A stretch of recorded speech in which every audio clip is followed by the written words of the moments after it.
Hi, ಎಲ್ಲರಿಗೂ ನಮಸ್ಕಾರ. ಸ್ವಂತ ಮನೆ ಇರೋರು ಎಲ್ಲರ ಒಂದು ಕನಸು ಆಗಿರ್ಬೋದು.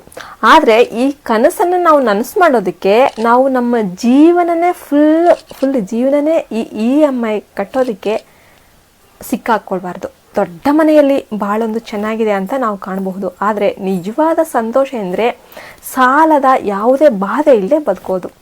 ಮನೆ ನಮ್ಮದೇ ಆಗಿರಬಹುದು, ಆದರೆ ಅದನ್ನು ಕಟ್ಟೋದಕ್ಕೆ ಮನಃಶಾಂತಿ ಕಳೆದುಕೊಂಡ್ರೆ ಅದರ ಅರ್ಥನೇ ಇರೋದಿಲ್ಲ. ಮನೆ ಖರೀದಿಸುವ ಮುನ್ನ ನಿಮ್ಮ ಉದ್ಯೋಗದ ಭದ್ರತೆಯನ್ನು ನೀವು ಫಸ್ಟ್ ನೋಡ್ಕೋಬೇಕು. ಕೆಲಸದಲ್ಲಿ ನಿಮಗೆ ಸ್ಥಿರತೆ ಇದೆಯಾ, ಆದಾಯದಲ್ಲಿ ನಂಬಿಕೆ ಇದೆಯಾ, ಇವೆಲ್ಲ ಇದ್ದರೆ ಮಾತ್ರ ಈ EMI ಏನಿದೆ ಒತ್ಕೊಳ್ಳೋದಕ್ಕೆ ನಿಮಗೆ ಸರಿಯಾದ ನಿರ್ಧಾರ. ಮತ್ತು ನಿಮ್ಮ ತಿಂಗಳ ಆದಾಯ 25%ಗಿಂತ ಹೆಚ್ಚು ಭಾಗವನ್ನು ಈ EMIಗೆ ನೀವು ಮೀಸಲಾಗಿ ಇಡೋದಕ್ಕೆ ಹೋಗಬೇಡಿ.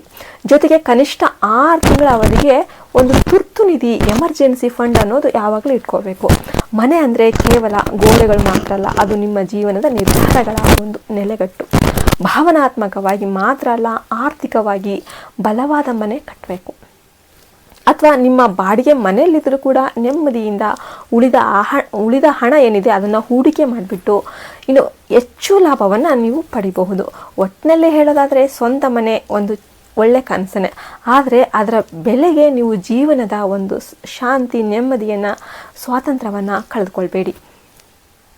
ಈ ವಿಡಿಯೋ ಇಷ್ಟ ಆದರೆ